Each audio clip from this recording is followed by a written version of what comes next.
guys, welcome to my channel. It's Ashley. We are doing a video today that was requested by our friend Luna Love. Thank you, Luna Love. I love this idea so much, okay, because we are looking at our attachment styles, and I love psychology, so this is super cool. Please remember though, okay, I am not a psychologist. I don't even have my bachelor's degree yet. I'm close to graduation, but I'm not a professional, okay? I study psychology. I enjoy this subject. I have studied attachment style theory, but I'm not an expert. And I definitely cannot tell you across this screen, what your attachment style is. And so I have linked a quiz. It's a free quiz. It's easy. It's in the description box below. It's going to be before the timestamps for the reading. So please be sure to take that quiz if you do not already know your attachment style. Now, if you already know, that's totally fine. Just go straight to your pile. We also have split this into two parts. So we have a part 1 for platonic relationships and a part 2 for romantic relationships. Again, I cannot tell you your attachment style. You are not going to guess that by just looking at 3 piles and taking a guess. So please take that part seriously so that you can get the most out of this as possible. I also encourage you to do your own research on this and look further into your attachment style and ways that you could cope and heal and earn a secure attachment, because that is the goal, right? Okay, so without further ado though, we're going to have our pile 1 over here with the Mythic Tarot telling us about anxious attachment style. We're going to have the original Rider-Waite Tarot deck telling us about the avoidant attachment style. And then the Tarot del Toro deck is going to be telling us about our disorganized attachment style, which could also be called preoccupied or fearful avoidant. There's a few different names for that one. I will leave the timestamps for each of these readings in the description box below, and we are just going to basically use the tarot to ask Spirit, for our attachment style specifically, like for this attachment style, how could we better heal? How could we better, how could we show up and be a better partner in our connections, both platonic and romantic, But again, thank you for the request, Luna Love. I'm so excited to do this reading. If you guys like it, please give me a thumbs up so that I'll know and we can do some more videos like this. And otherwise, I'll see you at your reading. Thank you so much for being here. Hi guys, so if you resonate with having an anxious attachment style in your familial relationships and your friendships, just anything platonic, okay, this is your reading. So, how are you going to be able to heal this? What could you do to help you get to a place of an earned, secure attachment in your platonic relationships? Well, for one, you guys may have a tendency to jump to conclusions a little bit and to cut people off very quickly. If you feel like, you know what I mean? It's that leave before you get left kind of idea, where you guys may have like an extreme fear of rejection, which obviously we're talking about anxious attachment here. That's what it is though. So it's putting a name to it and recognizing that that's what it is. It's a fear of rejection, and a little bit of that is normal and natural, and we have that, as humans in a society that we've built like the way that we have. Like, it's not good to feel rejected. You want to conform, you want to be accepted, because if you don't, you have this fear of almost like being exiled, right? This is kind of the world that we've built as humans. But in your platonic relationships, this is kind of telling me, like, make sure you're giving people a chance, though. Make sure that you aren't, and when I say cutting off, it may not even be in a physical sense, but I feel like emotionally you will jump to this conclusion of like, well, they don't even care about me, and they are just, they're not a good person to have in my life, and so I'm just going to detach from them because they're not safe, and they're, I can't trust them. So be careful with that, yeah, because I feel as though you kind of anticipate an ending all the time. You anticipate this being left, you anticipate being left out, being rejected, being shut out, whether that be, again, a friend group, at work, not being recognized, or just your family not appreciating you, not showing you the love that you want them to. I also see, I'm picking up in more than one place here, something to do with a father, okay? So specifically, your relationship with your father may have really helped to create this anxious attachment style. So maybe your father left when you were young, or even if your father was there, you felt very neglected by him in one way or another. For some of you, it could actually include abuse. I mean, I hate to say that, but I have to say this, that is here, and that is how anxious attachment styles can be formed. If you were abused, if not by your father, literally by a father figure, because I'm just seeing that here, someone that you were supposed to be able to trust at a young age, okay? So that's coming out very strongly here. So that has a lot to do with this formation of this anxious attachment style. So there may be some healing that you need to do around that. That is definitely popping up here. So looking at your relationship with that person and just like reevaluating that, you know, making sense of it now at an older age from a different perspective, that could be very helpful to you. What I'm also seeing here is Spirit is coming through to say, you know, hey, you're a spiritual person. Obviously, right? You're here listening to a tarot reading. You're a spiritual person. So whatever you believe in, whatever type of deities you like to work with, whatever, if you're religious, non-religious, you're spiritual in one way or another. Obviously, you know, you're open to this type of thing. And so they're saying, lean on us. You don't have to carry all this weight, you know, when you are freaking out a little bit because this person has not texted you back in what you would deem to be a timely manner, or you feel like you're picking up on some rejection, or you just feel as though like that person, they don't like me, but you don't know for sure. It's your brain's telling you that. Spirit's saying, rely on us, come to us with that, you know, pray about it, meditate about it, ask your intuition, like quiet your mind, silence your mind, and get into a meditative state, and then ask yourself, is this true? Is what I'm picking up on, you know, do they like me, or is it, you know what I mean? Because you can't really trust your brain. You can't trust your brain when it comes to things like this, unfortunately, at least not all the time, especially when you're being very triggered. And that's what this is sometimes things that happen in your platonic relationships can just trigger that anxiety within you and that fear of rejection, fear of abandonment. It's also important to speak up about your needs in your friendships, in your familial relationships, your work relationships, whatever it may be. It's important that you don't expect others to read your mind, because they can't. And that doesn't mean that they don't care about you. They literally can't read your mind. They just can't. And that's not how relationships work. That's not fair to expect someone else to just know what you need. Again, that does not mean they don't love you. It just means they're a human as well, and they may have a completely different attachment style, a different conflict style, a different communication style in general, just a different background. You know what I mean? Like, we're different people. We're very complex individuals, and so the more that we can learn about ourselves and also learn about those who we're dealing with, it can just help things run so much more smoothly. But they aren't going to know what your needs are and how you work in relationships if you don't share that with them. And I don't mean you have to disclose your entire life and disclose your childhood trauma, or that's not even what I mean. With some of these people you may want to. It will vary depending on the type of relationship and the level of disclosure that would feel appropriate and right to you, because it's the level of intimacy would be different, maybe with your boss and your best friend and your sibling and someone that you're sitting next to at a coffee shop. You know what I mean? Like, these are all very different relationships. So just be mindful of that, and just remember that they cannot read your mind. And so it's okay to speak up and to say, hey, like, you know, next time you're making plans, like, I would really love to be a part of that. Like, you know, is there a way that maybe you could like add me to that group message? Or if it's something at work, like letting your boss know,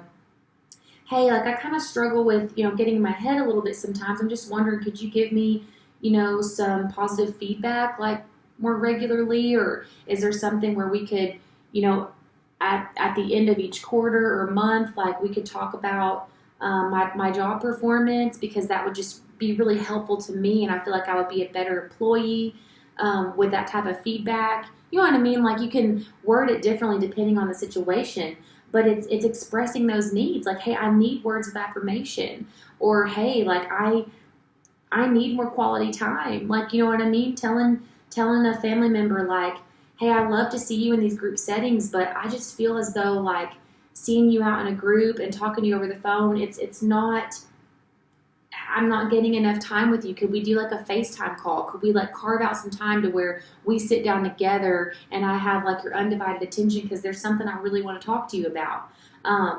Or hanging out in person, like, could we have dinner together, just me and you? But if you don't say that, it's not fair to depend on the other person to make that move, and to set these things up and to take the initiative to do that, because they may not have the same needs as you. So they aren't seeing the situation in the same way that you are. And you may not even know. You may not even know that that's what you need. So it's important to sit down and, again, before jumping to conclusions and thinking, well, they just don't want to see me. If they wanted to spend time with me, then they would call me, or they would set it up. Or if my boss really was impressed with me or appreciated me, then they would tell me. That's not true. We have different love languages too. What if your boss is like, they're not a words of affirmation type of person? Maybe they're a gift giving person, and so they like to get everyone coffee every couple weeks or something. You know what I mean? Like, we just all do things differently. So again, before jumping to that conclusion of they just don't want to include me, they just don't care about me, and I need to not, I can't depend on them at all. Give them a chance. Give them a chance. Think about, what is it that you really need? Why are you being triggered here? So again, if it's like a situation where you feel like you've not been included in like a group decision or something like that, that's okay to feel that way. So what is it that you really need there? It's like you want to feel included. You want to be more active in this group, more, have more participation. Just think about it. Pinpoint like what it is that you're really needing there, and then just express it, but you can't express it unless you know what it is. So you have to let people know basically how to love you, how to be your friend, how to work with you well in the way that's going to promote the best performance in you, if it's a work thing, So that's definitely important here. And again, I'm picking up more fathering energy over here as well. I just keep seeing that. So maybe, you guys, there's something that you could learn from your father too. Maybe your father has an anxious attachment style as well, or again, father figure, something like that here. But it's okay, to branch out and to learn how to do things on your own, whereas you may feel like you just can't right now. Like, it may be healthy for you to experiment with having a lunch date by yourself or having a little movie date by yourself. I know that may seem like crazy or just like terrifying right now, but something like that might be good for you too. Just whatever would make you happy. Anything that brings you joy that normally you just may always do with someone else, doing that just with yourself, being your own friend, being your own caregiver, again, meeting those needs yourself, because that's so important. It doesn't matter what your attachment style is. We have to learn how to meet our own needs. So maybe looking into that now that, because for some of you, you may have just discovered this, what your attachment style is. For others of you may have already known this anyway, but you can always look into that. There are just so many sources out there, so much material. I follow this girl on Instagram that I like a lot. That's the Personal Development School, and she shares things like that pretty regularly, pretty often. She'll share and I think she's on YouTube. I think she's everywhere. I just happen to have found her on Instagram somehow. And I like how she'll post like an entire little post on, if you have an anxious attachment style, how to meet your own needs, or, just, I don't know, different things like that. She has a lot of good content, I feel like. But again, just experimenting with doing things on your own, just doing something that will bring you joy by yourself, alone time. Because it's good to remember that you are able to be independent. That's a big thing for anxious attachment styles, okay, is remembering that you are okay on your own. You can stand on your own 2 feet. And again, you can meet your own needs. You can make yourself happy, make yourself feel safe. And the safer that you feel and the more secure you feel in yourself, and you know, like, I always make myself feel included, and I always give myself words of affirmation, and I always show up for myself, the less anxiety you're going to see popping up in these other relationships, because your most important relationship, that one with yourself, being that one, will be just so much more fulfilled. You know, you'll be fulfilling yourself in that way. That relationship will be taking precedence over all of these other ones. Not that they're not important, but again, it's like, at the end of the day, that is, you know, we have to have our own back. And when you do, you just feel better. You just feel better. You remember how powerful you are. And you're not so worried about being rejected or being left out or being left because you know that even if you had no one, you're going to be okay. So it's a lot of working on that, definitely. Just working on being good with being by yourself and having a good time by yourself. Okay, so I think now we're going to move into the intimate connections, like how your, which I guess this is intimate too in some sense, but how your anxious attachment style could be affecting your romantic connection. So I'm going to leave this part here and go over into part 2 of the anxious attachment style. Okay, so if you are resonating with having more of an anxious attachment style in your romantic partnerships, this is your reading. So what I'm seeing here first, okay, when it comes to healing this and being, you know, the best partner possible, it's important to not fall too far into like delusions, because I feel like your brain can really, really run wild with stories of, you know, I bet that person is cheating on me. I bet they're going to cheat on me. I bet they think about other people because everybody else is, you know, better than me. Like, be very conscious of your thought pattern when it comes to your relationship with this person, okay? And if you're feeling like this, if you're having thoughts like this, like you're thinking that your partner's going to be unfaithful, you just are almost certain that they are, I'm not saying look past red flags, okay? I'm not saying that that never happens and that that's not real. But for this to be coming out here, I feel like it's saying it's important to be realistic, okay? And sometimes it's hard to be realistic when your brain is running so far, so fast. So it's important to just take a step back first and to remember who you are, okay? To remember how powerful you are, how incredible you are. And if you need to keep a list, that's fine. You can keep a list on paper, on your phone. It really doesn't matter. If you don't already have one, make a list of all of the incredible qualities that you have. Why are you a partner that someone would want, you know? And if you don't know, then that's bad. You need to sit down and figure that out. And if you need help, ask the people around you closest to you, because they know. They know. And so it's important that you remember that, okay? And in these times of uncertainty where your brain is kind of like running wild because maybe you hadn't heard from this person in a minute, and so you're like, oh my God, do they even still love me? Like, do they even want to be with me? Do they even like me? Do they hate me? Calm that down a little bit. Bring yourself back to center. Pull up your list if you need to, okay? And read that to yourself, like your own words of affirmation, but they're real and they're about you and who you are, okay? So that you can build that security back up so that you're not feeling so insecure in that moment. And if you have a playlist or something that you need to turn on as well, like if you have some sort of playlist that builds you up that way and builds your self-esteem up, turn that on too. But yeah, I'm just seeing here that that's a big thing, okay? So make sure that whenever you're having these types of thoughts, that it is not coming from just a place of insecurity. Again, I'm not saying like, if something's really going on, I'm not saying to look past it and pretend it's not happening. That's definitely not what I mean. Just make sure that you're centered and you're grounded when you're thinking this way, so that you can make sure that it's realistic and that it's not your anxiety running out of control, okay?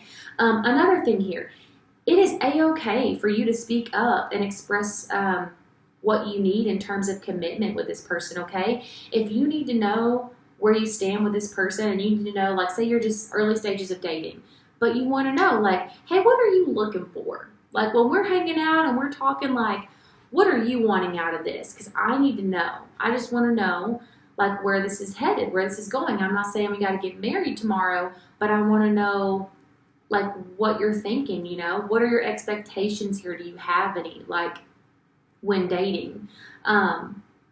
Because you probably do. As someone with an anxious attachment style, you're probably very aware already of your expectations and where you're hoping things go, but not everyone thinks like that. So it's important to speak up about it and to make sure that they know that that's important to you, okay? And that's okay. Like, yeah, you deserve to have, even if it's not a label, just an understanding between you and that person of what this is, what's going on here, who we are to each other, and where this is potentially headed. You know, like what's the direction, what's the intention here? A lot about that. You deserve to know their intentions. Some people don't need that though. Some people, they don't think about it as much. They don't think about it like you probably do, okay? But that's okay. That's fine. Just let your person know so that they have an opportunity to speak up as well and to answer those questions for you, and that can hopefully ease your mind. If it doesn't ease your mind, if you get an answer that you're like, oh, then there you go. There's your answer. You know what I mean? If you guys have very different values, or you ask like, where are you thinking this is going in terms of dating, and you're looking for a solid, committed relationship, and they say, well, I'm kind of just, I'm not looking for anything serious. I'm just kind of trying to have fun right now. There you go. Bye. Like, that's probably not going to be the person for you, and that's okay. That's okay. You don't have to feel bad about it. You're not crazy. There's nothing wrong with you. You are looking for something different than they are. You guys you're headed in different directions. You have different values at that time. That's okay. But you'll save yourself so much trouble, so much heartache, so much just anxiety and burden by just getting it out in the open. Also, when you are dating or in a relationship, it doesn't really matter how far you are into it. You could be married, okay? Make sure that you are not carrying all of the weight and then building up some resentment after doing it, okay? Because I see here with Temperance in reverse and Ten of Wands, this is just so much imbalance, so much overworking and overburden, okay? So don't overburden yourself with just this relationship. It's a two-way street, okay? And that's important for you to always remember that. It takes two people to have a relationship, and it is not fair for you to carry all of the weight and to make all of the decisions in the relationship, to initiate everything. Not fair, okay? So if you need to have a conversation about this, if you are realizing, if you're noticing like, I'm putting a lot of effort into this and this person's not really doing as much, then let them know. Again, it's a lot about giving them a chance, because that's how we create secure attachments, is by having real relationships, real experiences that teach us that we can trust and that relationships can be good, and sometimes they can be successful and productive and healthy. Because what we've had in the past, and our caregiving specifically, as a child, what we learned was that we cannot trust people, we cannot trust relationships, we can't depend on people, and that's not true. That's not true. Sorry, I just completely spaced out right there. But yeah, it's important for you to bring that up so that you can have that conversation. It's also important that you don't give yourself up to this relationship so much so to where you lose yourself. Because people with anxious attachment styles, we can tend to do that.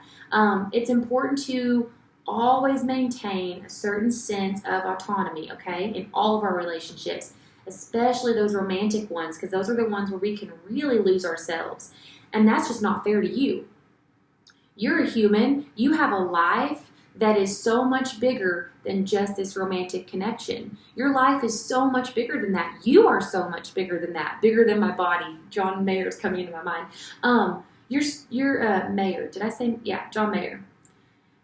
You're so much bigger than this relationship. And so it's important to also continue, again, this sense of autonomy, to continue to make time for your hobbies, your interests, your relationships outside of this person, be it your family members, your coworkers, your friendships, whoever, whatever it may be, an online community, whatever it may be.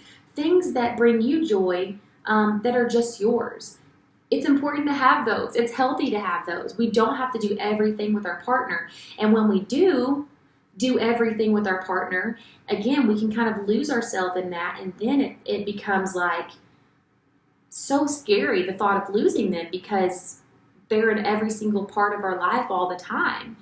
And that's why it's not healthy. It shouldn't be like that. It just shouldn't be like that. Also, if you depend on someone so much so financially to where you really have, like if you were to leave them or if they were to leave you, you'd kind of be like fucked because you depend on them financially. Be careful with that too, because you have an anxious attachment style. So that's just one more thing for you to worry about, right?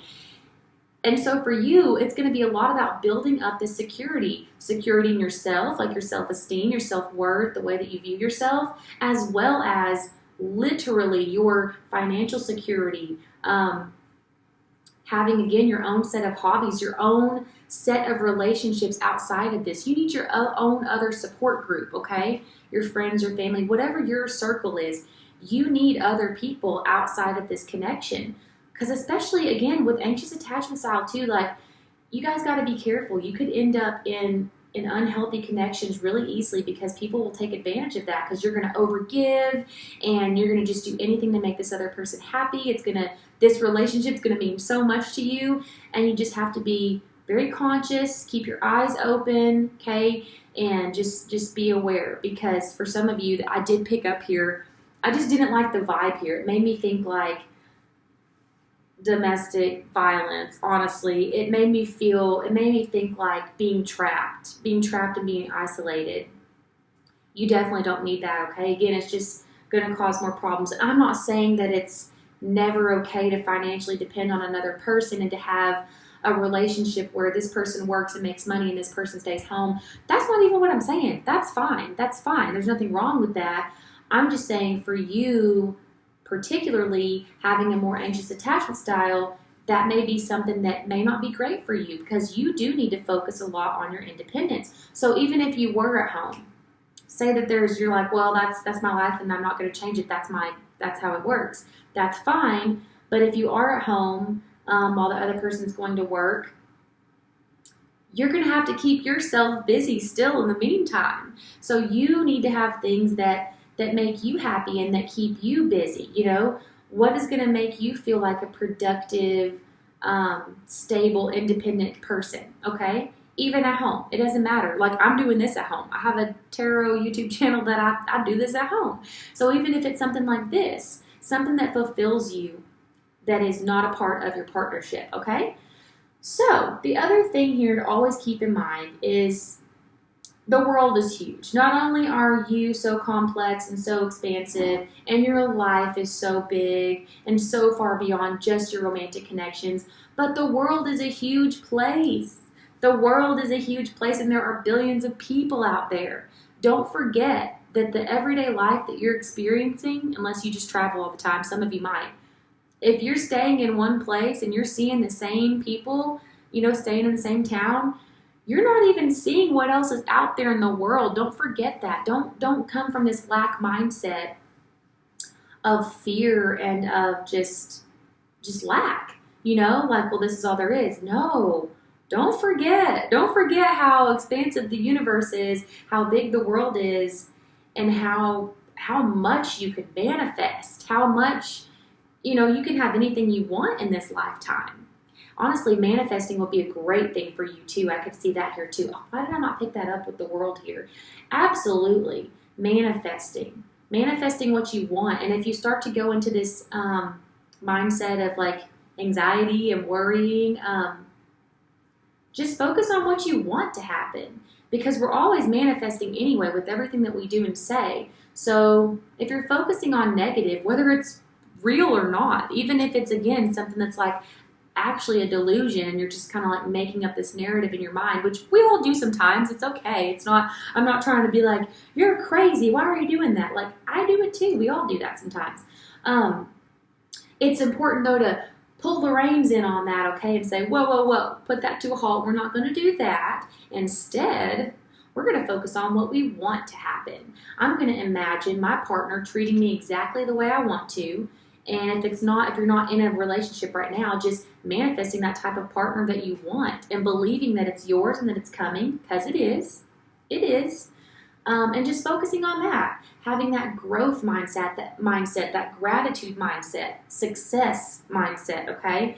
Listening to like motivational speakers and messages of inspiration, that type of thing could be very good for you. Words of affirmation. So if you don't already have like some go-to podcasts, you could, in like playlists where you have a mixture of like music and podcast episodes, words of affirmation, frequency, like music that like raises your vibration, subliminal messages, whatever. Make yourself a playlist or something like that. That would be very good for you as well, I think. So yeah, I think that's all the messages that I have picked up on here. This was a very interesting reading. So if you guys like this, let me know, and I would be more than happy to try to do this again, and we can look at a lot of different aspects within your attachment style. We were trying to look at how to heal it. So we could do another one where it's like how it's affecting you currently, or I don't know. So let me know. Thank you so much for being here. I hope that this was helpful. And good luck in your journey to earning a secure attachment. You got this. Okay. Hi. If you guys are resonating with having more of an avoidant attachment style in your platonic connections, this is your reading, okay? So what I'm seeing here, first and foremost, okay, when we're looking at how you could heal this and show up, as your best self in these platonic connections, I'm seeing that there's a lot of back and forth, a lot of confusion, a lot of imbalance, a lot of just very chaotic energy here, okay, in your mental space specifically. And I think that's because there are so many pent-up emotions here that you typically deal with, and you may really struggle with telling people just how you feel, even if it could be something simple. For you, it's not so simple. And again, we're talking platonic. This could be coworkers, friends, family members. It doesn't matter. This could be the waiter at the restaurant. It's like, instead of just saying like, hey, this isn't what I ordered. Like, this is a terrible example maybe, but like, hey, this is not what I ordered. Can you like check on this? Can you take this back and get like what I ordered? It was this. You just won't say it, right? Like it could be something as simple as that, which that's not emotional. Especially when it's like, it could be something at work where you're working with someone and they're just like really not pulling your weight, and you're like, man, they're not coming through for me. And like, I really want to say something, but then you don't. It's like, it's okay to just say it. It's okay to say it. And I feel like you don't know how to say it for a lot of you. And that's okay. There's nothing wrong with you. It takes a while to figure that out. That's communication. It's a set of skills. And when we say communication, that's huge. That's this like giant thing. There are so many different types of communication skills within that huge spectrum of just communication in general, right? And so expressing your emotions is one of those. And so you're going to have to figure out what those emotions are. How do I feel? What is this feeling? Because again, your tendency is to avoid that and to look away from it, turn away from it, stuff it down, because it wouldn't matter anyway, right? Like if you spoke up, they wouldn't care anyway. It wouldn't change anything anyway. That's not true. That's not true. That is what your childhood self learned. And I'm so sorry for that. I'm so sorry that you went through whatever you went through in order for your brain to think that and to learn that. But that is wrong. That is false. Okay? Things can change when you speak up and say how you feel. People do care. People do want to know how you feel. The right people do, at least. Okay?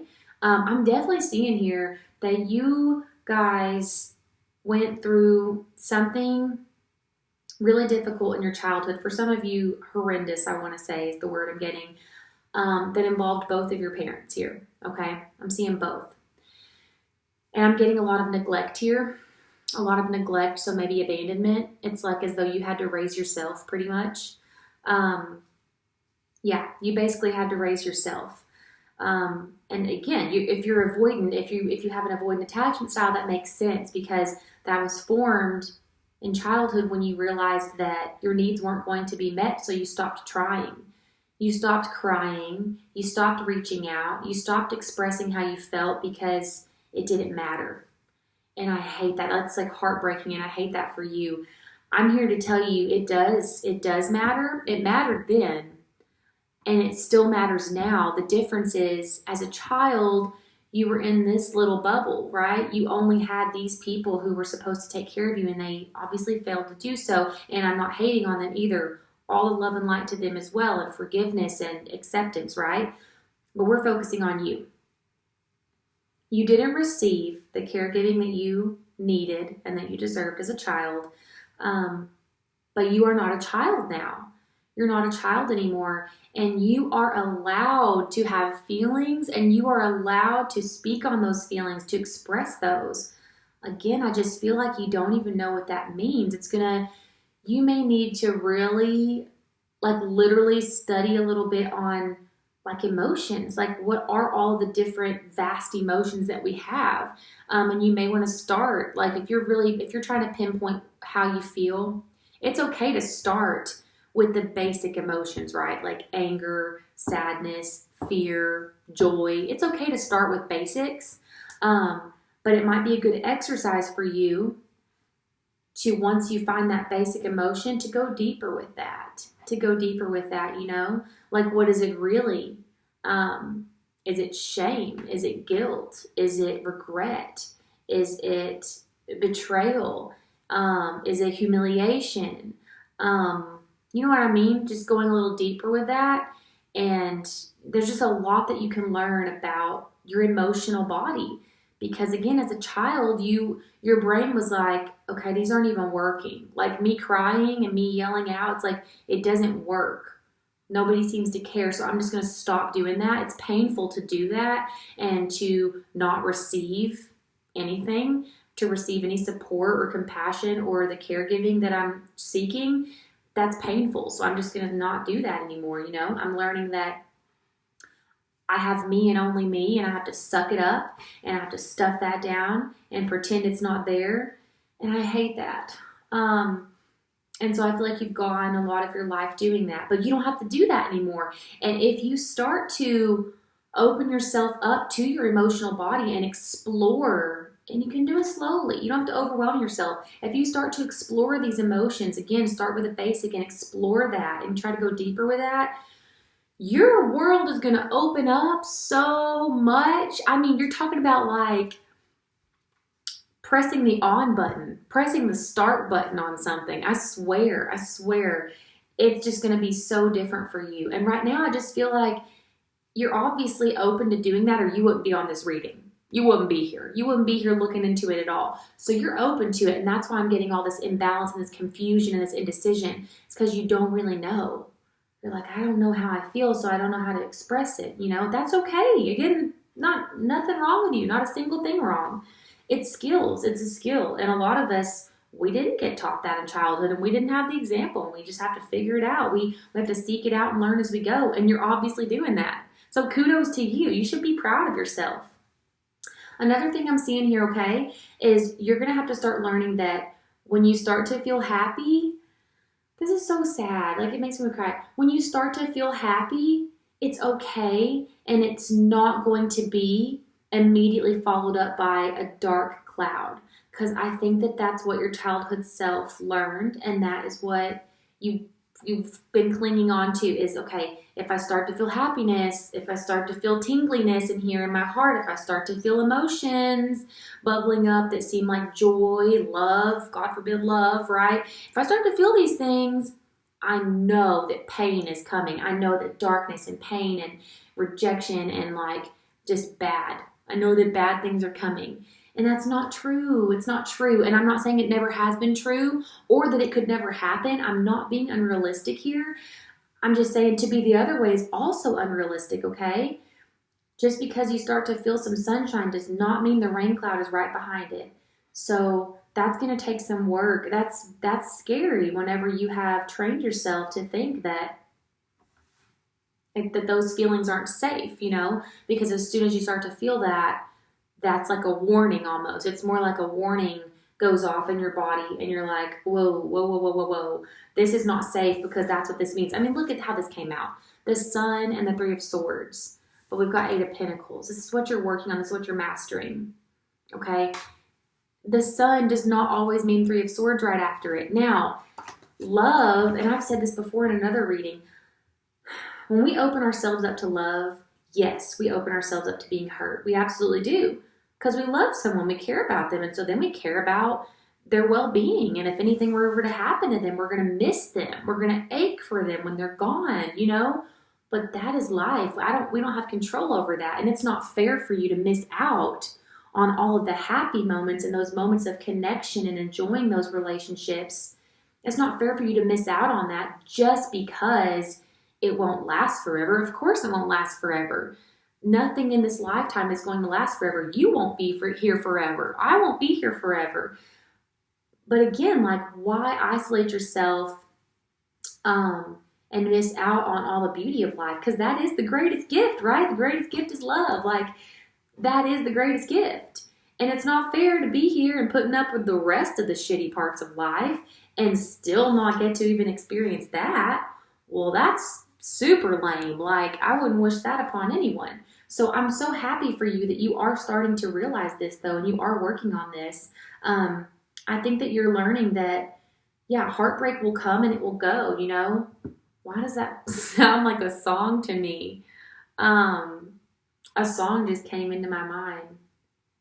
Oh my gosh, it's the Space Ghost Coast to Coast song, and it does not say heart. I don't know what I was thinking, but the Glass Animals song just popped into my head when I said that. That's weird. So maybe there's a message there for some reason.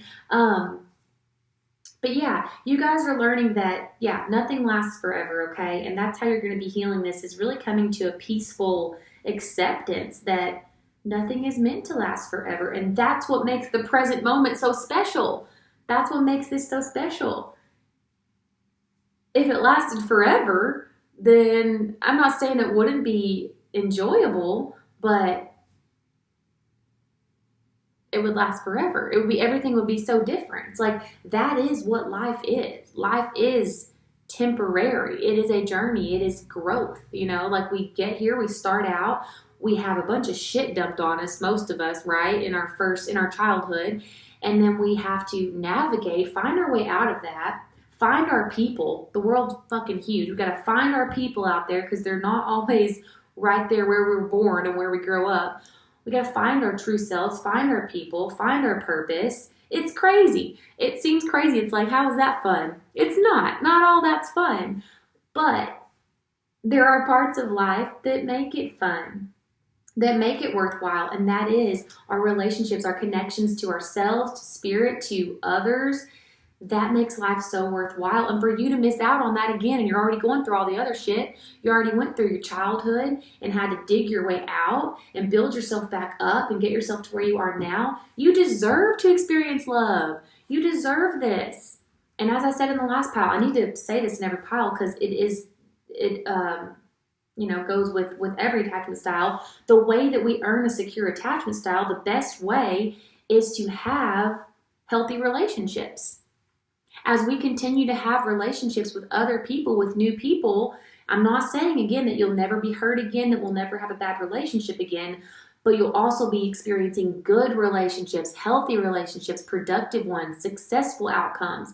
And as you start to experience those, your brain's going to be like, whoa, wait a minute.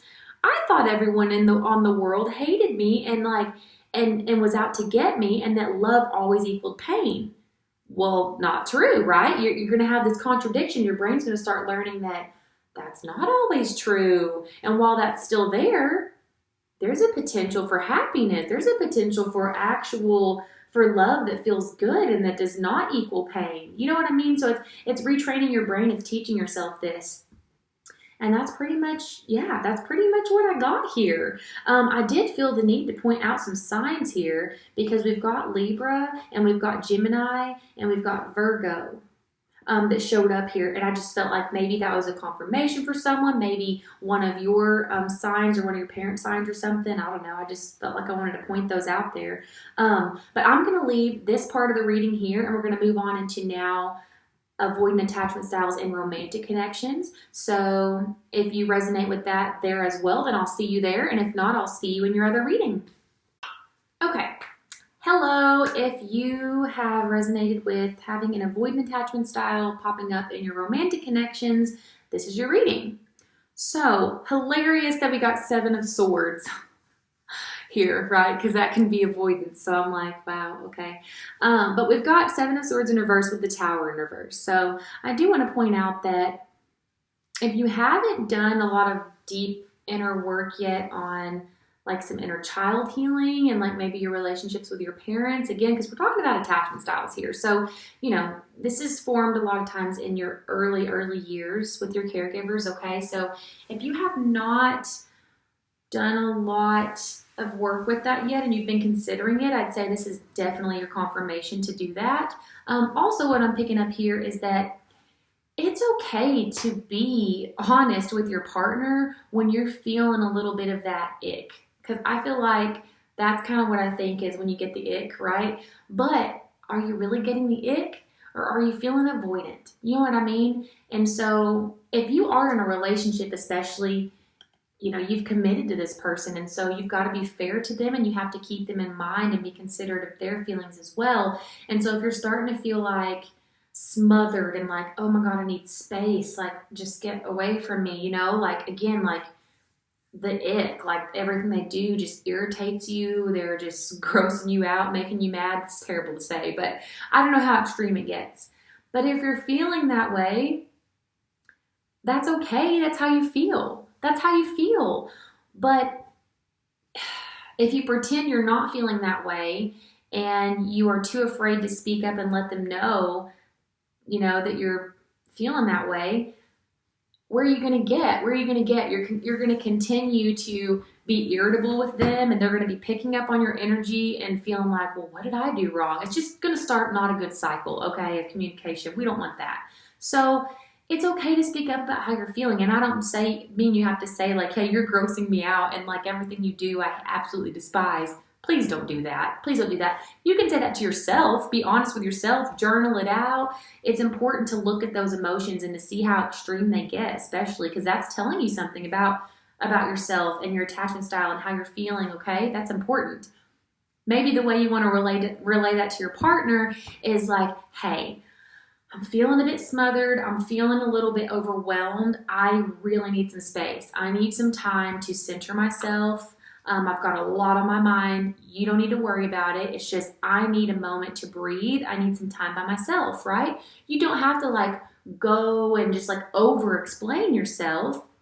It's just important to be considerate of their emotions if you have, you know, a romantic partner you're dealing with here. And it's okay, again, to have your emotions, to feel that way, and to honor them and to take time to look at them and to sort them out. So another thing I'm seeing here is that as you're trying to open your heart up to receive love and to feel love and to trust love, it's important to remember that our emotions are linked to everything else. They're linked to our thoughts, to our behavior. And I just thought it was interesting how we've got Queen of Pentacles and Queen of Cups in reverse right underneath it. They're mirroring each other, the way that they're laid out. So I feel like it's important for you to always keep your health in check, like your physical health even, you know. If you eat certain foods or you partake in certain, you know, you use certain substances and then you realize you don't feel great and it affects your mood, take note of that. Take note of that. If you eat and drink other things and they make you feel good, they make you just feel right in your body and your energy feels better and your mood feels better, take note of that. Because when you're taking care of yourself and your physical health, taking care of your body, taking care of your brain, you know, your mental health, reading things that are good, that are positive, these things are going to be affecting your emotions as well. And so it's going to be keeping you in a better emotional state. Now, again, another thing I'm seeing here is when you start to go into this sort of detached state, if you experience that with your partner, where again you maybe get the ick or whatever you want to call it, you just start to like shut down. You just want to shut down. You want to get away from them. It may be important to take a moment to be grateful, okay? To remember why you're grateful for that person. Why do you love them? Why are you with them in the first place? Look at pictures, like old memories. Watch old videos of you guys together, looking at pictures. If you need to watch a rom-com or a romantic, movie to get you in your feels, do it. Absolutely do it. If you need to listen to some music like that will get you in your feels, some love songs, get yourself back in that state, because what's really happening here is when you start to shut down and detach, that's just your avoidant attachment being scared to open up, okay? And so if you want to move past that, you're going to have to learn to be open. And so some of these things, they can open your heart back up, and they can get rid of some of those thoughts that we don't want, right? And now this is with someone who you already love and trust and you're with. Now, if you see some red flags popping up and you're like, ugh, and you feel like you need to detach, that's completely different, right? That's totally different. And that's trusting your gut. So there's a big difference in between your gut instinct, your intuition, and your thoughts. Because our thoughts can sometimes not be accurate, right? So just be careful and make sure that, because sometimes we might think we're listening to our intuition too, and it is something like our trauma that's actually talking to us, our anxiety, our fear. So just be careful with that. I'm also seeing here, a lot of gratitude. I'm seeing gratitude popping up here more than once. And I'm seeing that it's good to give yourself time, okay? Do not rush yourself through these things. Again, if you're needing some space away from your partner, that's okay. Honor that. You deserve that. You deserve to have space away from them when you need it, okay? As long as it's not like, hey, I need a whole month off and no explanation and bye, I'll talk to you when I talk to you. Like, obviously that's really not appropriate, not considerate at all. I feel like you guys need to do some self-worth work here too. I'm getting here with Six of Pentacles and the Untold Story. Again, I'm getting a lot of inner child work, shadow work around like the way that you were raised, your parents specifically, whoever your caregivers were. Because I'm getting that for you, it was like both people. I feel like you were like heavily neglected, abandoned. You kind of had to like raise yourself. And so I just am getting heavy journaling energy here, that maybe you guys need to be writing about this. Maybe that's a good way for you to make sense of things and figure out why you're feeling the way that you feel, and what that means and how you can accept it, and move on. Yeah, because this is definitely, with the Wheel of Fortune too, this is moving onward, moving forward in time. It's just making me feel like there are things that you need to sew up from your past here. There are things that have not been accepted yet, okay? And then the other thing I'm seeing here is that obviously you're used to being very independent because you feel as though you can't depend on other people, and you've learned to just be extremely independent. Only worry about yourself, only count on yourself. And that's great. And the people that I was talking to in the last pile need to learn from you, and you need to learn from them, right? Because they put too much into their relationships with others, and you don't put anything because you're scared to do that. So it's just, they're black and white, really. They're opposites of one another to me. But what you're needing to learn to do is that, learning that you can depend on other people. And when you're in a relationship, you're going to have to be able to trust them with some of the decisions, making decisions with them, trust them to follow through. It's okay to depend on them. It's okay to go to them for emotional support. And I feel like you don't really know what that's like or how to do that. You've always had to work through things on your own. You've been your own emotional support system.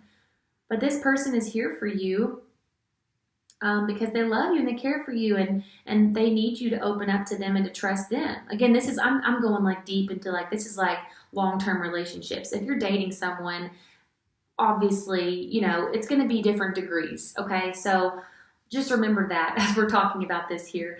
But yeah, this is a lot about learning to lean on others, because I feel like that is very foreign to you, and that's not going to be easy.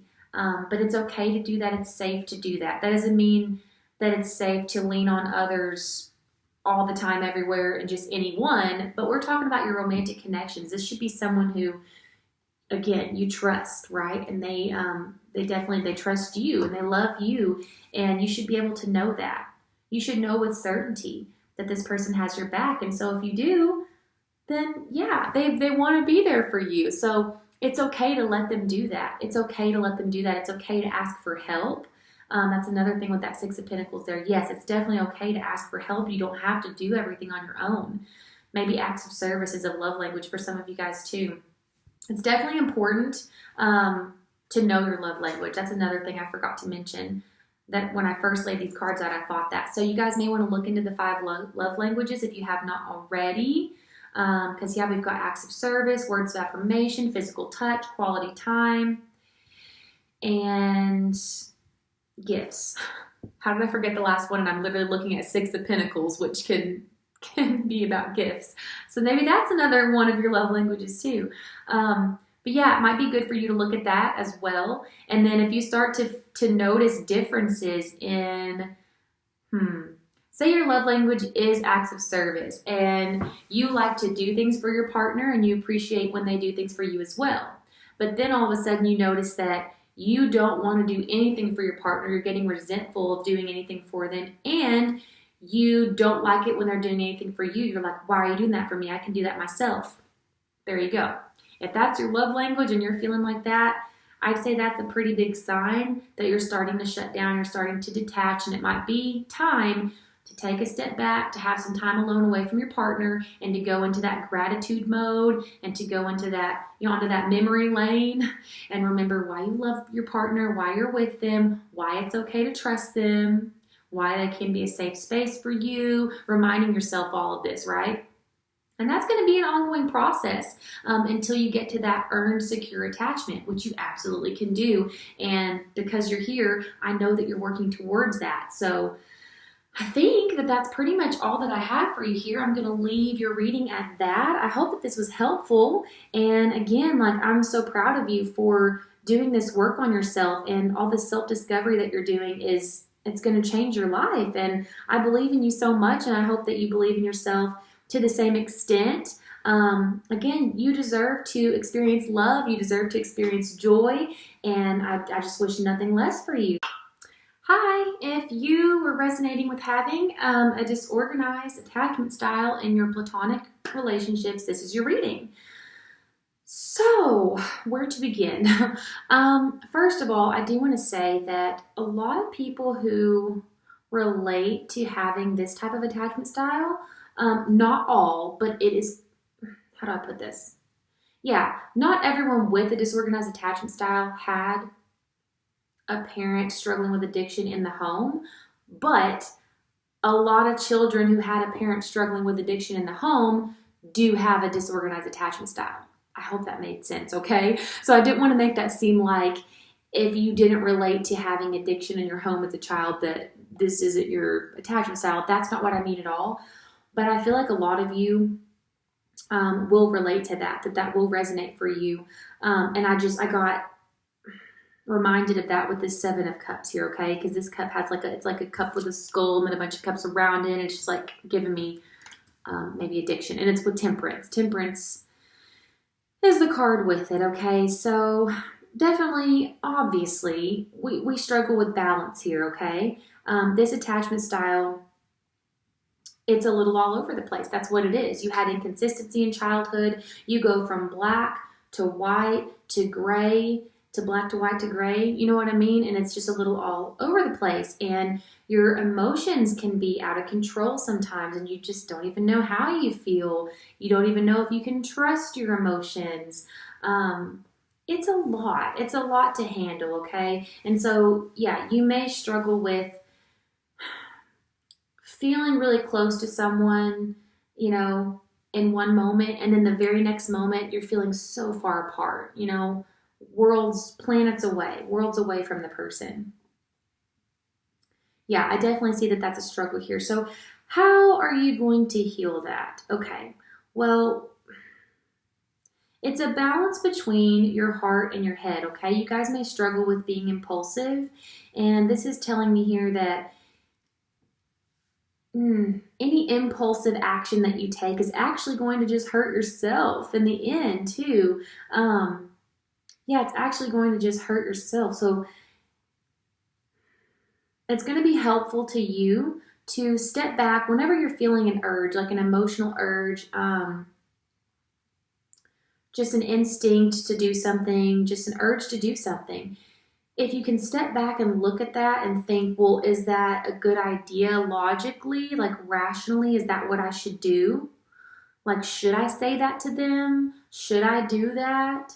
Should I, act on this? If you can step back and balance your head and your heart, that's kind of where your power is going to lie, okay? So I also see here that, like, if you feel as though you're keeping a secret in any of your connections, and what I mean by that is, like, not saying how you really feel, that's going to only hurt you because you're going to have this built up resentment that comes with that. And that's not fair to you, and that's definitely not fair to the other people that you're dealing with here. So it's important for you to speak up about how you're feeling, for sure. And I know sometimes you just may not know and you may go back and forth, but if you have a question and you need to know where you stand with someone, or you're confused about something, you want to know why they did that, why they said that, it's okay to ask. Because if you don't ask, again, it's like that keeping a secret. Well, like, I really want to know this and I feel this, lack of resolve here. It's like this, I just feel like things are not at peace. You're going to be feeling that. And so it's going to be good for you to just communicate that, okay? Even if you need to write it out, even if you need to write a letter to the person, whatever you need to do here, but definitely communicating your concerns and your feelings. Because if someone upsets you, if someone hurts you, and you don't say anything about it, I feel like you guys might struggle with letting things go. You might struggle with holding on to things a little bit. And that's because I think that, again, you really need to feel this feeling of resolution. Like, okay, we've resolved that conflict. I understand where they're coming from. I know why they did that, and they understand how it made me feel. You need that, and that's okay. That's totally fine. But I feel like you need that, and so you have to stand up and say that, because they won't know. They won't know that. And so it's like, it's the ball's in your court, If you're feeling like something needs to be hashed out, it's okay to do that. Just be careful with how you say it. Again, be careful with saying anything on impulse. Like, think it through first. Make sure that it's going to come across the way that you want it to, because what is your goal? Like, what really is your goal? Is your goal to come together and to understand each other and to work together? If so, make sure that you're not going to be coming across in a way that seems defensive or critical of them, something that's going to, put them on defense and, like, offend them. So just make sure that the way that you word things, the way that you come across, is actually going to be conducive to what you're trying to do here. Because I know that you guys have a lot of love. You have a lot of love. Again, it's just like, I feel like if someone triggers you, if they upset you, just like that, just like the flip of a switch, you could shut down on them and go dark. Again, from white to black, from hot to cold. And that's okay. That is part of this attachment style, and that's what we deal with. But it's just important to be aware of that. And if you're aware of that, then this is interesting, because with this attachment style, again, it includes both. You resonate with both sides, anxious and avoidant, and you flip-flop between the two. So for you, what I would say is, if you're coming to this reading and you're dealing with a specific situation right now, where you're feeling like your needs are not met, and you're feeling very, very needy, very clingy, and very, like, obsessive over someone or something, and you just can't let it go, I would go visit the anxious attachment style reading, okay, and listen to that. because it will resonate with you. Now, on the flip side, if you're feeling very avoidant right now, if you're feeling very angered to the point where you're just like, I'm just over this and I'm shutting them out and I'm closing down here, closing up shop, goodbye, I'm done. If you're kind of feeling that way, maybe go listen to one of those readings, depending on, obviously this is Platonic, so, but I did just want to point that out there, that this is a tricky one because it's a blend of both. It's a blend of both. And so how are you going to heal? How are you going to heal this attachment style? Well, my friend, you've got double the work. No, you don't really have double the work, but it's just, again, it's going to be how you're feeling in that moment. You'll have to be like, okay, how am I acting right now? Am I acting through the anxious lens or the avoidant lens? Which one? Because that's what disorganized is. Like, that's what it is. It's like, it could, you know, it's going to change. You're going to alter your attachment style depending on the situation and how you're being triggered and how you're feeling. So definitely a lot to learn here with this one, because it's like you're learning about both. So it's, I said double the work, and I didn't want to make you feel bad, but if it makes you feel any better, this is my attachment style. I have a preoccupied attachment style, so I know what this is like. It's very frustrating, but it's also very empowering once you realize that this is what's going on here. I feel so much more in control, and I don't feel so bad, and I don't feel so crazy. I don't feel like, why is this happening? I was in love with this person last week, and now like I kind of hate them. You know, it's not me. Like, I don't want to do that. It's my attachment style coming through. And so rather than letting that control me, I am now controlling it, and I'm being clear on which lens I'm seeing through, so that I can adjust it. You know what I mean? Like, if I am currently in an avoidant state here with someone, then listening to tips on how to heal an anxious attachment style, not really going to be helpful. I've got to look through my avoidant attachment style lens and look at how to heal my avoidant attachment style, because it's kind of like you got both, you know? So again, and this comes because, you know, from having inconsistency in childhood, a lot of us, we had an addict in the home, and so it's, you know, you're not alone. You're not alone. I do want to say that. So it is a lot to take in, but you're not alone. So speaking about how you feel, being clear on how you feel and which way you're being triggered, that's going to be huge for you, because then you can go and look at either anxious or avoidant attachment style, okay? And look for your solution there. Again, like whichever way you're feeling, your solution will lie within one of those regions, because this one kind of covers it all, and that's what it is. It's both. So it's like you got to look at specifically which one are you in this situation, and go from there. So I wonder if there's anything else. I feel like I've kind of spoken about everything that I see here in these cards. Yeah, not letting things sit and fester, making sure that you bring it on up, bring it on out, and get it aired out. That's going to be a big thing for you, okay? Yeah, pulling the veil back, saying this is how I feel. Just being careful, because I feel like you could be sharp with your words and be a little impulsive. Don't make impulsive decisions. What else? If you did resonate with the addiction thing, maybe taking a deeper look at that, looking into some material about that, about how children of parents with an addiction, how they grow up, you know, what we deal with as adults. Looking into material like that could be helpful for you.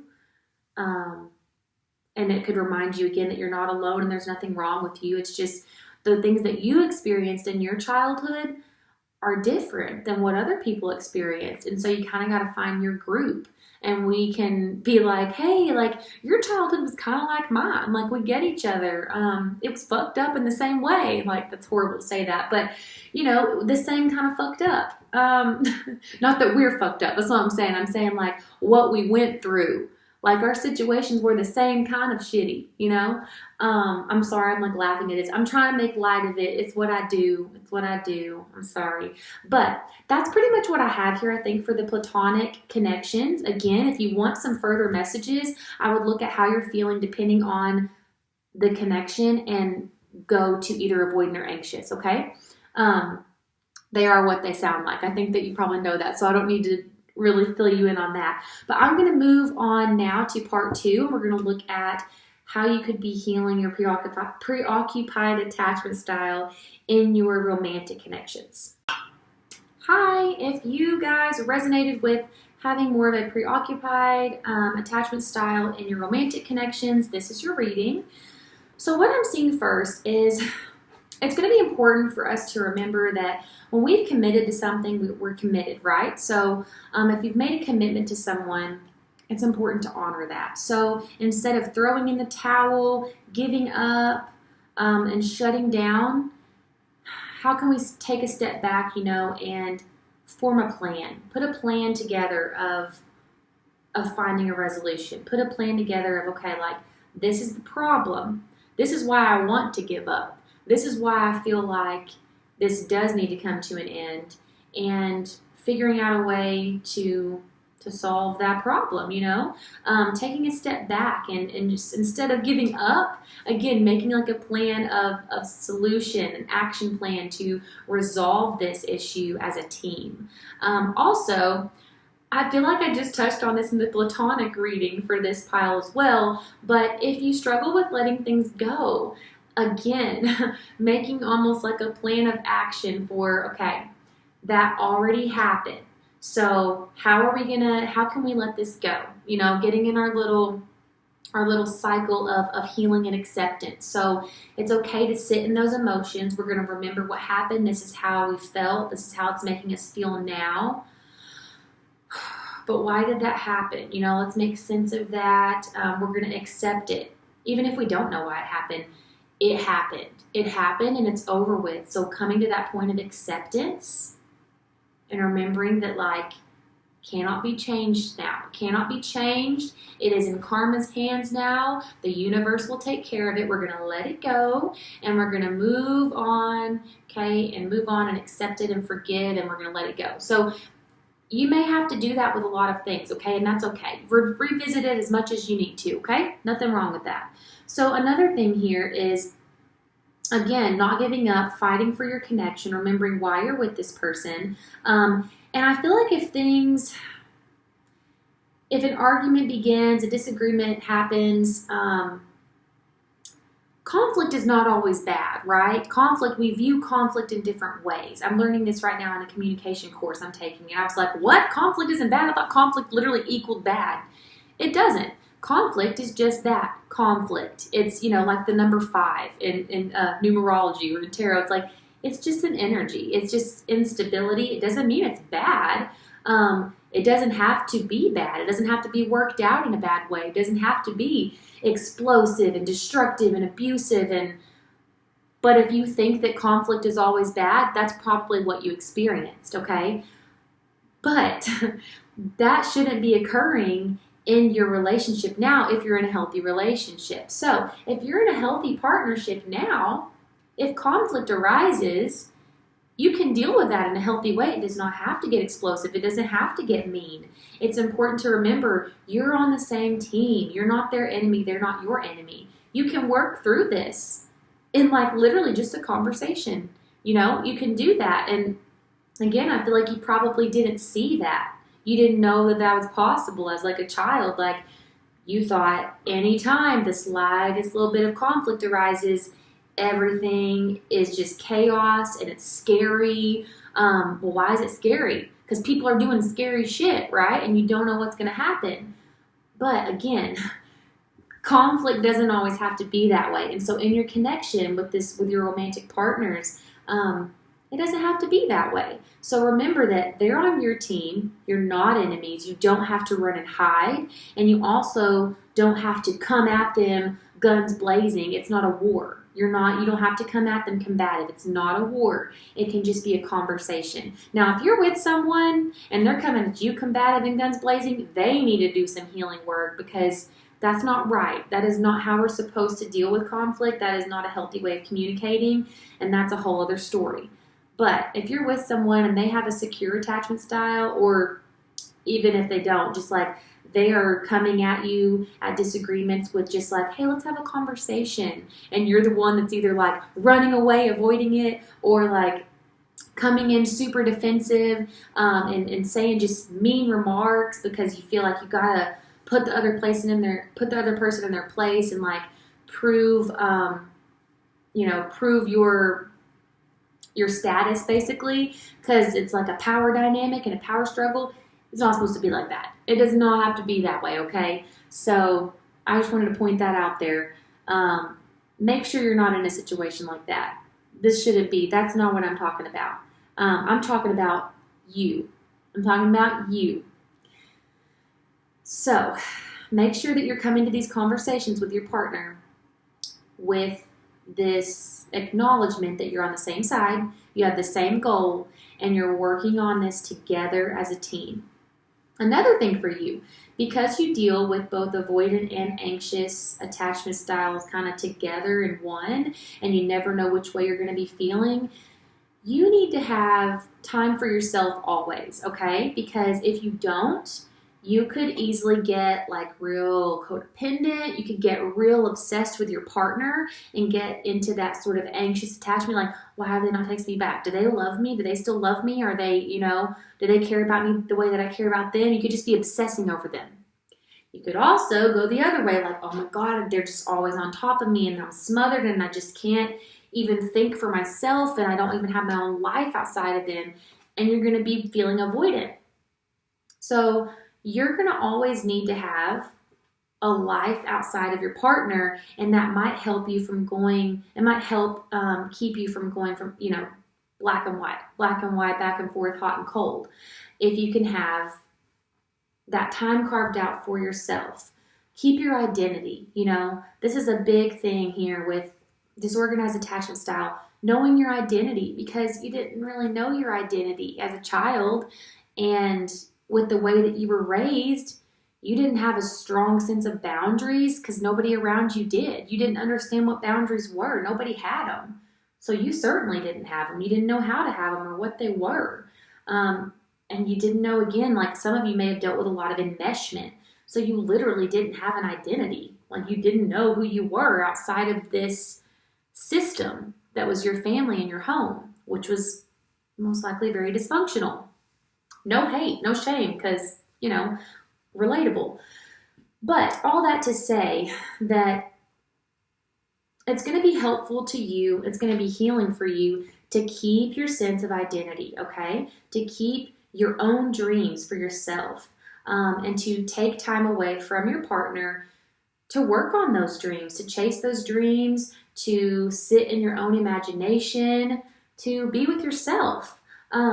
And if you don't do that, and if you're always with your partner, again, you're going to kind of teeter back and forth between this anxious and avoidant. You need to have your own identity and your time for yourself. It's going to be very confusing to you if you don't have that. You know what I mean? Because again, you can just be kind of morphed into this relationship where you lose yourself, and then one day all of a sudden, just like a flash, you think like, do I even like this person? Where am I? Who am I? When did I get into this relationship? Who are they? I don't even like them. It can be very off-putting, and it can be kind of scary, actually, depending on how extreme it is, how intense it is for you. Of course, as you heal this, it's not going to be like that. I remember being a kid, because this is my attachment style. I remember being a kid and having a couple romantic relationships where literally I did feel that way.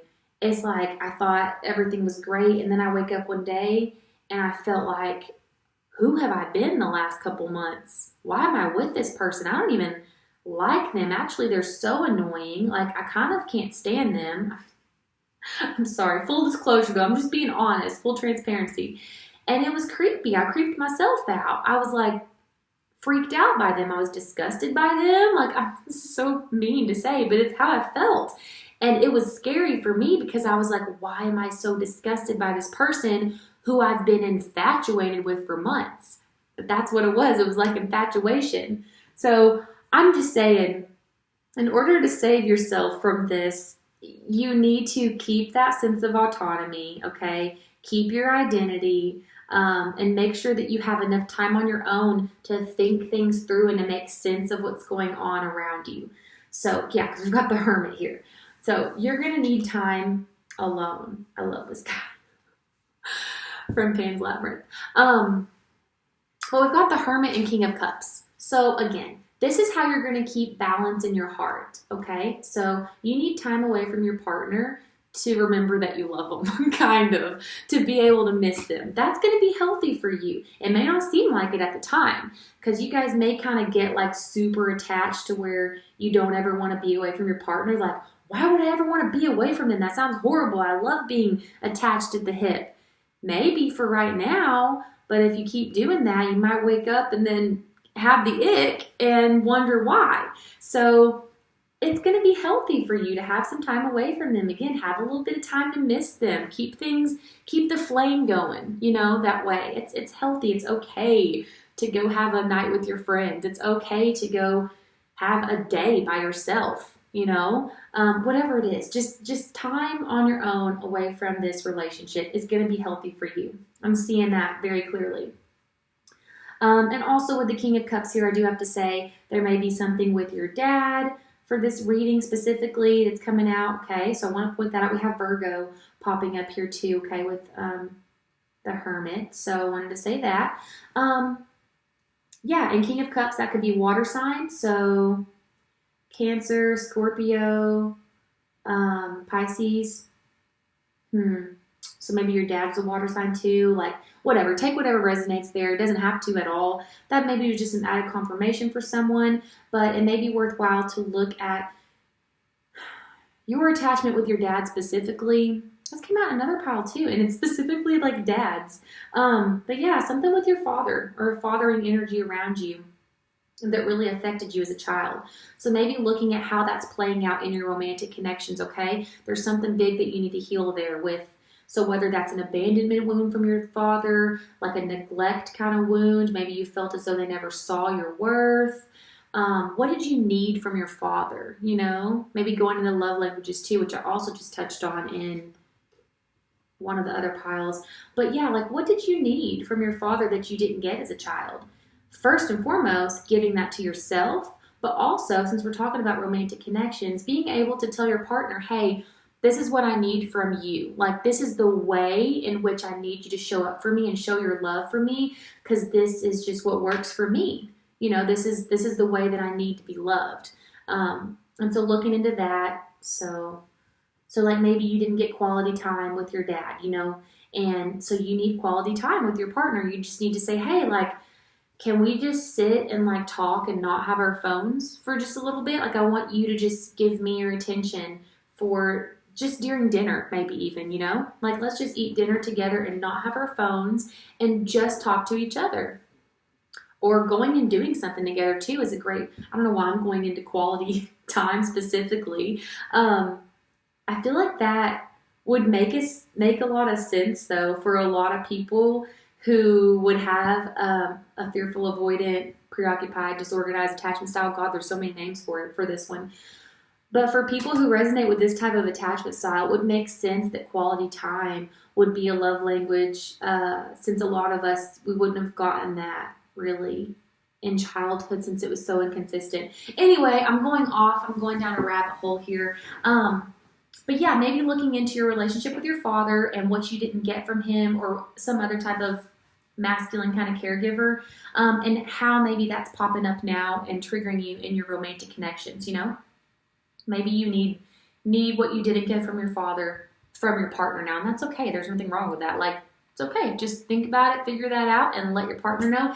And if they're a good partner and they love you, as they should, then they would be more than happy to show up for you in that way and to do that for you. And I'm sure you will do the same for them. So I'm going to leave that here for you. Thank you so much for being here, and I hope that this was helpful. I hope I'll see you again.